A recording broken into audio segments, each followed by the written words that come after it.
গ্রামের পরিবেশ ভীষণ ভালো লাগে, তাই তো সকাল সকাল বেরিয়ে পড়েছি চাকদার উদ্দেশ্যে। ছোট পিসি শাশুড়ির ছেলের বিয়ে। ট্রেনে যেতে যেতে ভিডিও করছি, তাই দেখে মাম একটু হাই করে দিল।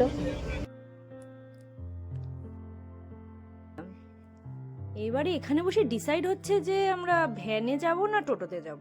ভ্যানে গেলে রোদ লাগবে, তাই আমি জোর করে এদের দুজনকে টোটোতেই তুলে নিলাম। টোটো থেকে নেমে তো আমার মাম্মাম একদম পাগল হয়ে গেছে, দৌড়ে দৌড়েই চলে যাচ্ছে।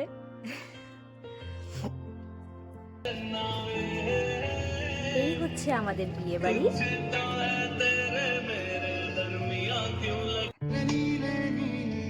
বাবা, যে সারাদিন বক বক করে তার এইটুকুনি আওয়াজ সহ্য হচ্ছে, কানে হাত দিয়ে ঢুকতে হচ্ছে। এটা হচ্ছে পিসির বাড়ি, বাড়িতেই রিসেপশন। ভীষণ সুন্দর করে বাড়িটা সাজিয়েছে। আর এই যে আমার মামের পাপড়ি দিদি, যাওয়ার পর থেকেই পাপড়ি দিদিকে নিয়েই রয়েছে, পার্কে যাচ্ছে আর আসছে। আর এই হলো দিদি, কাকিমা, সবাই মিলে আমরা একটু গ্রাম ভ্রমণে বেরিয়েছিলাম। চাকদাতে যাব আর একটু মাঠে ঘাটে ঘুরে বেড়াবো না, সেটা কি হয়? ভীষণ মজা করে কেটেছে। আর এরপরে হচ্ছে ভাত কাপড় পরব। এই হচ্ছে আমার দেওর, আর এই হচ্ছে আমার দেওরের বউ।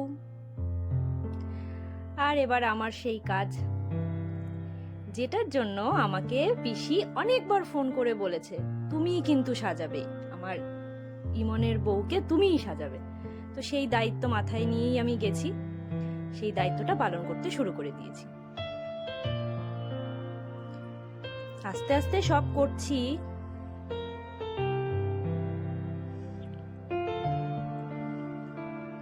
আর নতুন বইয়ের কোনো রকম কোনো ডিমান্ড ছিল না, সে শুধু বলেছে তোমার যা ইচ্ছে তুমি সাজিয়ে দাও।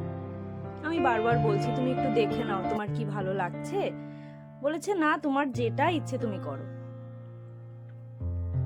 ব্যাস, কথা বলতে বলতে কলকাটাও আমার হয়ে গেল।